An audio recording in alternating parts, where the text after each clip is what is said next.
Hello YouTube, I hope your December is off to a great start. Today we're going to talk about all of the books that I read in the month of November. I read a total of 13 books this month. I am almost caught up on my Goodreads goal. I am so excited. And I had a pretty good reading month. By and large, I enjoyed most of the books that I read. So let's talk about some books. The first book I read this month was A Skinful of Shadows by Frances Hardinge. This is a book set during the English Civil War, which I've never read another book set during this era. It's a girl called Makepeace who has the ability to house spirits inside of her mind. And so in essence, if someone dies, if they were housed inside her, they could potentially possess her and also in effect achieve immortality. So she and her mother reside in a Puritan village. If you're not familiar with the Puritans, basically they were the first settlers in the US. They were this sect of very fundamentalist Christians. Basically they were no fun. They didn't like singing and they didn't like lavish clothing. They just weren't a fun set of people. So she and her mother reside in a Puritan community. They're semi-accepted, but not quite. And after her mother dies in a tragic accident, she is sent to live with her father's extended family. And it turns out it's a very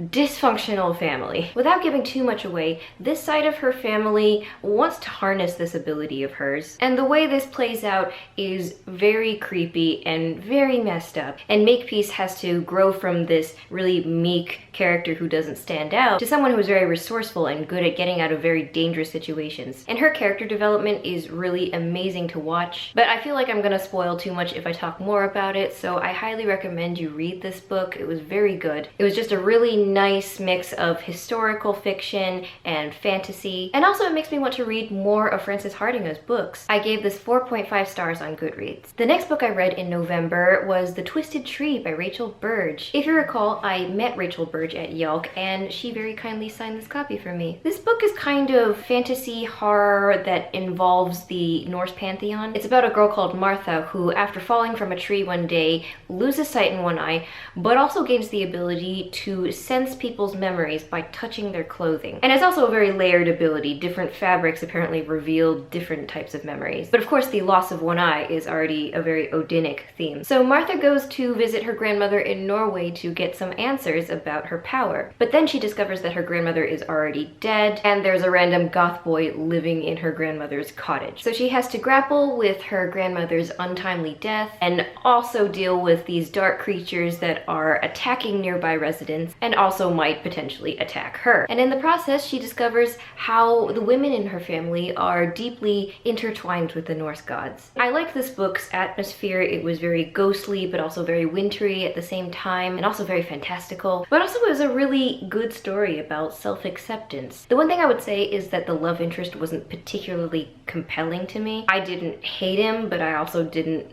love him either. So he was just kind of there and witnessing her do things. So in this book, Martha has an encounter with the goddess Hel. Hel is the Norse goddess of death. And when I met Rachel Burge, she actually told me that Hel actually spoke to her with her own words, and Rachel Burge actually just wrote her words out in a monologue. And when I read the monologue, it was like a sacred experience. It was so beautiful. It was just such an honor to read the words of a goddess. But yes, I really enjoyed this. I gave it 4.5 stars on Goodreads. The next book I read was volume 3 of the Metabarons, Aghnar. The Metabarons is a comic book series by Alejandro Jodorowsky. It's about a family of tough space mercenaries, and every generation, each son has to succeed in killing his own father in mortal combat. So I enjoyed Aghnar, but I didn't think it was as special as other stories in the Metabaron series. It built on the world building somewhat, but I felt overall the narrative was fairly traditional. And of course there was also that problem with very comic book style dialogue, like,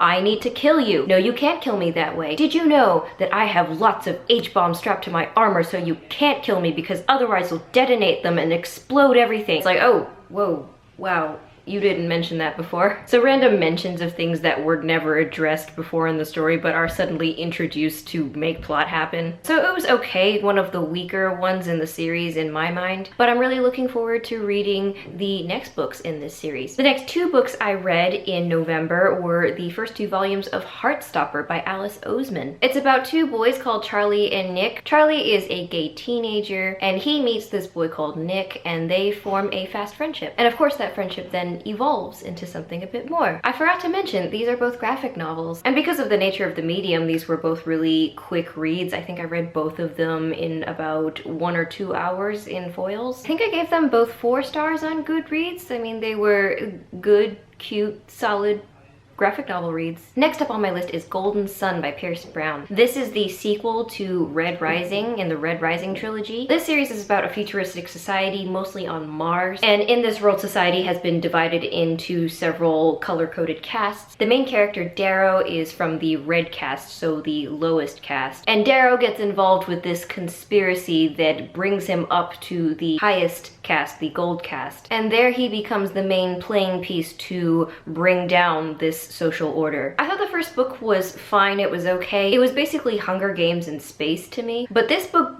brought it up to another level. It's very highly political, there's lots of moving parts. So yes, this book was quite a thriller and a lot happens. Suffice it to say, at the end of this book, things have been brought quite low. So I'm really looking forward to reading the last book, Morning Star, and seeing how things end. Next up, I read The Dark Knight Rises by Frank Miller. This is probably known as a comic book classic. In this story, Batman has retired and he really just lives as Bruce Wayne, but then the city of Gotham is plagued by a lot of crimes by a gang of so-called mutants, and that calls him back to action. So I had already seen the animated DC film with my boyfriend, so I already kind of recognized a lot of the events. I already saw a lot of things coming, so I did like the writing of this graphic novel. The art style was a bit antiquated for me, but that's just me. But overall, I did really enjoy the story. I especially enjoyed the Batman versus Superman storyline, which I think was retconned for the really terrible Batman versus Superman movie. And I really liked how it was done in this graphic novel. And also there's a scene in this graphic novel which I think kind of inspired one of the scenes in the Joker movie. If you've read this book and also seen the Joker movie, you may know what I'm talking about. So overall, I gave this 4 stars. I thought it was a really solid read. I didn't enjoy this quite as much as other graphic novels, but still I thought it was good. The next book I read was Lair of Dreams by Libba Bray. This is a sequel to The Diviners. This series is set in the Roaring Twenties in New York, and it centers on a group of individuals called Diviners, and they all have some sort of supernatural divinatory power. The main character is Evie. She can touch an object and absorb the history associated with that object. And when she's in New York, she meets up with other Diviners, and sometimes they have to deal with some paranormal happenings in the city. And in this book, there is a sleeping sickness which is making people fall asleep and not wake up ever. I love how this book addressed the Chinese community in New York and the racism that they faced at the time. Racism against Chinese people during this era is very well documented, but also there are a lot of government conspiracies in this book that are very real to the era. I mean, the US government got up to some really messed up stuff in the 1920s and 30s. I mean, there was forced sterilization of women who were deemed unworthy of breeding. So I'm still really enjoying this series. I really love the colorful characters. I love the atmosphere. I love the new ghostly adventures that Libba Bray throws at us. And of course, I gave this 5 stars on Goodreads. The next book I read was Stalking Jack the Ripper by Carrie Maniscalco. This book is a revisionist historical fiction about the Jack the Ripper murders, which very famously took place in London in the late 1880s. The main character of this novel is a girl called Audrey Rose, whose family is aristocratic, but she likes to spend her days training in her uncle's forensics lab, which is not very encouraged by Victorian society, as this book likes to hammer in over and over again. A lot of the reviews of this book talked about how forced the feminism is in this book and how in your face it is, and how Audrey Rose is basically this 2010s woman put in a Victorian setting. And I really have to say that's true. And she will tell you ad nauseum about how she's not like other girls, and I'm girly, but I can handle non-feminine things. I'm not like other girls. And this book always forces in opportunities for other men to be like, oh, you're a lady, you might not be able to handle this piece of information, and she just has to roll her eyes and say, I can handle so much more. I cut open bodies in my free time. And it just had to ram down her feminism down our throats, and we're like, we get it, you're a feminist. But the thing is, I do have a problem with novels that want to force modern notions into a historical context. And I do agree that we should tell progressive stories, but we also have to balance that with the notions of the era in which the story is told. And for a story that is about Victorian women,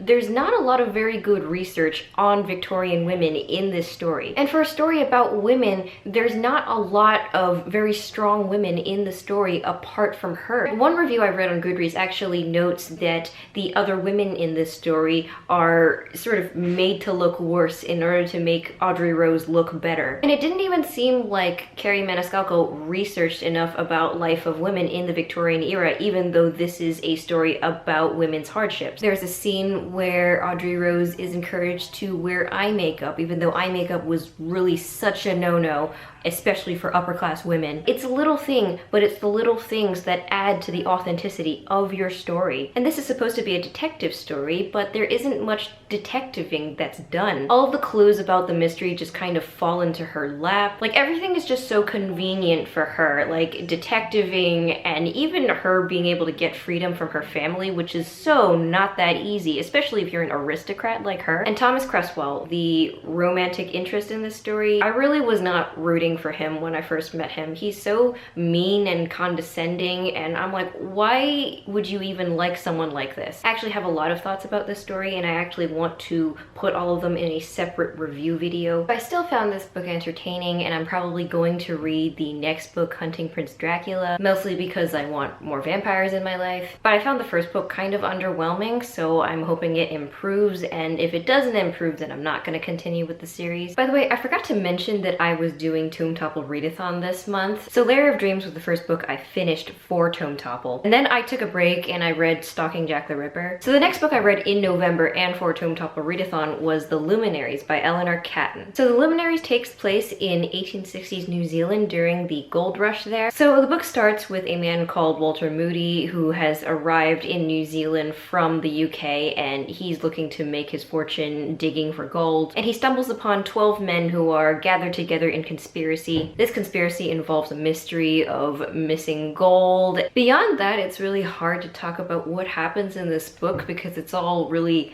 complicated and interlinked in all these complicated ways. Suffice it to say that it involves stolen gold that was passed from person to person through a series of unfortunate circumstances, and everyone involved has their own intentions and secrets. Basically what this book needed was a visual aid of how everyone and everything in the story was interconnected. When I was reading this, I found myself having to reread passages or go back and look at the characters list, all just to make sure that I had got the events straight in my head because it was all really complicated. And it's not that books with a lot of characters are a problem for me, because one of my favorite book series is the Song of Ice and Fire series, and that's a series with lots and lots of character POVs. I think my main issue is that I don't think I connected personally with any of the characters. The closest I came to connecting with a character was Walter Moody, and we hardly spent any time with him throughout the book. And so when I wasn't invested in a lot of the characters, then it was hard for me to keep track of what happened to them all and what role they all had in this story. I have to say though that the writing in this book is very elegant and lyrical. Aghnar Catton is very good at describing people and their attitudes. But the thing is, she had essentially 13 main characters and lots of secondary but still important players. And also a lot of this book takes place in person-to-person conversations. So you're mostly reading people's dialogue to each other, and then you don't always get to observe everyone's inner state that much. And I don't know if I had connected with the characters that I would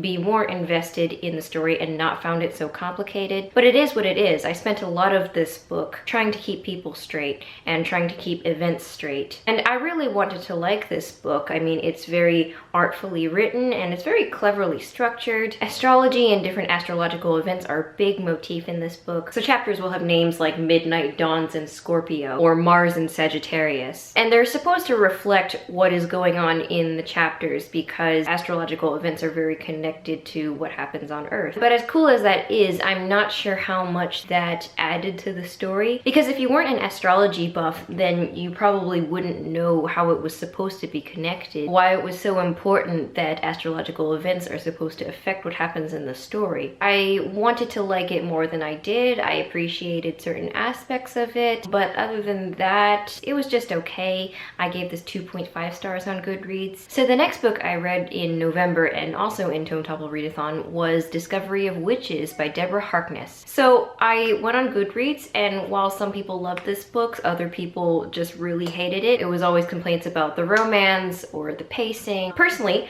I went in expecting a vampire romance. I wasn't expecting a super high stakes epic fantasy or anything, and I think for that reason it allowed me to enjoy the book more. I mean, I expected a vampire romance and I got a vampire romance. And the book really had a strong start. It was really nice and atmospheric. There was some nice world building. I liked the setup of the magical creatures. There was a part with magical creatures all doing yoga together, and I thought, this is different and a little bit weird, but sure. And I thought, you know what? I went into this book with realistic expectations, and that's why I'm enjoying this book so much. And then we got about 200 pages in, and the book got quite dull. And suddenly I could see why people got bored with it. So let me backtrack here. This book is about an academic called Diana Bishop, and she studies the history of science, and that involves studying alchemical manuscripts. One day she opens a mysterious manuscript that is clearly enchanted. She's quite magic avoidant because she blames it for the death of her parents. But because she's able to access this manuscript, she starts to attract a slew of magical creatures in Oxford, which is where she's on sabbatical for a year. And enter Matthew, who is a vampire and a biology academic. Initially, he's also interested in her access of the manuscript, but then they also start to fall in love, hence our vampire romance. And I found myself initially really enjoying their relationship when they were just going on dates. As for Matthew, I thought he was just a little bitchy. Like when she makes fun of him sometimes or cracks a joke, he just glares at her a lot. When she's asking questions about his vampireness, like he's just rolling his eyes and looking exasperated. I don't think all of that quite prepared me for the middle section of the book. Basically, at one point, Diana gets whisked away to Matthew's French chateau that he shares with his mom. And they literally spend so much time riding horses. There's just so much gratuitous detail about the horses and how they saddled the horses and how they rode the horses. And at one point Matthew's back in Oxford and Diana is going riding with his mom, and his mom just went, oh, let's go ride horses. And I was like, no more horses. I would say the novel improved somewhat when we got to interact with Diana's aunts in America and their magical house. I gotta say, I love the portrayal of magic in this story. Everything from grandiose magic to simple homespun magic. And I love the witch house in this book that is essentially sentient and adds new rooms when new guests are coming. And it's full of these mostly benign ghosts. So the book was still a bit slow in that final act, but at least we got to have a nice magic house. Okay, so I have to address this. Of all the things that I took issue with in this book was that the relationship in this book moves very, very fast. There's a point when Diana is considering taking birth control and Matthew says to her, oh, well, you can begin either now or in a few days when your period comes again. So at this point, they've basically committed to being in a relationship with each other. And that kind of commitment apparently between vampires is as binding as a marriage. So she's committed to being his wife, essentially. Is that a spoiler? I don't think it really is a spoiler. I mean, if you were considering this book, you know what you're getting into. And Diana's like, oh yeah, well, my last period ended before I met Matthew. And I was like, girlfriend has not gone through a full period cycle in this entire book. Like, think about this for a sec. This woman decides in a period of time that is less than a period cycle that she is going to marry and be committed to this vampire for the rest of her life. Like, at least Bella and Edward Cullen knew each other for over a year before getting married. And I get why this book is structured that way. The book begins on the witch Sabbath Mabon, which is the autumn equinox, and that's when Diana meets Matthew. And it ends on Halloween, or Samhain, which is another witch Sabbath. And I get it, it bookends nicely. It begins on one Sabbath and ends on another Sabbath. But still, can you not give your heroine more time to just get to know her love interest? I don't know, this bothers me a lot personally. I think this might have bothered me even more more than the fact that Diana essentially acquires the autonomy of a potato partway through this story, which I totally knew to expect. That's exactly how it is in the TV adaptation, and I thought, oh, well, maybe the book does it better. No, the book doesn't really do it better. I mean, Diana, when we meet her, she's this very self-assured, very cautious person, but when she meets Matthew, all caution just goes to the wind. She's hitched her wagon to his, she's letting him tell her what to do, what to eat, when to sleep. So it's not great, but I will say that when Diana, spoiler alert, comes into her witchiness towards the end, I would say this dynamic improves a bit. So I gave this book 3.5 stars. I enjoyed the magic, I loved the descriptions of magic, and I loved the really lush descriptions of all the historical environments. I mean, the history buff in me really loved the references to historical figures and events, and I liked the initial romance and maybe some parts of it at the end, but I really didn't love the middle. And also, I'm not sure I'm comfortable with the validation of a super fast romance, but I am planning to read the next book in the series, and we'll see what I think of it then. So after Tome Topple Readathon, I finally got to read The Wicked King by Holly Black. Of course, this is the sequel to The Cruel Prince. I've talked a lot about this series on my channel. I really loved The Cruel Prince. Of course, I was dying to read this book, and it did not disappoint. I read this book in under 2 days. This book is a real roller coaster ride, and there's so much scheming. Basically, Jude has elevated herself up in the fairy court, and of course, with rising to power comes with trying to keep that power. I won't say much about it because it's a sequel, but it is such a thriller. I really could not put it down. And the ending is kind of like a Golden Sun situation where we think we've got everything covered and suddenly we are brought very low. And when I got to the ending, I was like, I really need to read the next book immediately because the cliffhanger is just redonkulous. So there's not much else to be said other than I gave this book 5 stars. I really love a political thriller in a fantasy. YA doesn't often do political drama very well, but it's done incredibly here and also really well interwoven with the fantastical elements. Just a really excellent book. And finally, in November, I read Strange the Dreamer by Laini Taylor. I wasn't really intending to read Strange the Dreamer, but I got roped into the one readathon to rule them all on Twitter. I'll link it down below. But I joined as part of House Ravenclaw. The house buddy read was Strange the Dreamer, and it was also worth the most points out of all the house reading prompts, so I decided to pick it up. It's been in my Kindle app for ages, so I thought I may as well. This book is about a man called Laszlo Strange, who is a librarian in his home city. But Laszlo loves fairy tales, and he has dreamed all his life of this mysterious city called Weep. It's been hidden so long that it's almost legendary. But one day he gets the opportunity to travel to Weep. When he gets there, he gets to uncover all of its very dark and very bloody secrets. But I had never read any of Laini Taylor's writing, so this was my first taste of her style, and I really liked it. Her style is very lyrical and very lush and descriptive. At some points it was a bit slow, but this wasn't a huge issue for me. I personally was just enjoying the writing a lot, but I found this to be just a really engaging fantasy. Lots of morally ambiguous characters, really elaborate world building as well. So I enjoyed this book a lot. I gave it 4.5 stars on Goodreads. So that's it for the books I read in the month of November. Let me know down below what books you read in the month of November. As of now, I am 8 subscribers away from 1,000, so please subscribe if you enjoy my content. In the meantime, you can follow me on Twitter and Goodreads, and I will see you in my next video.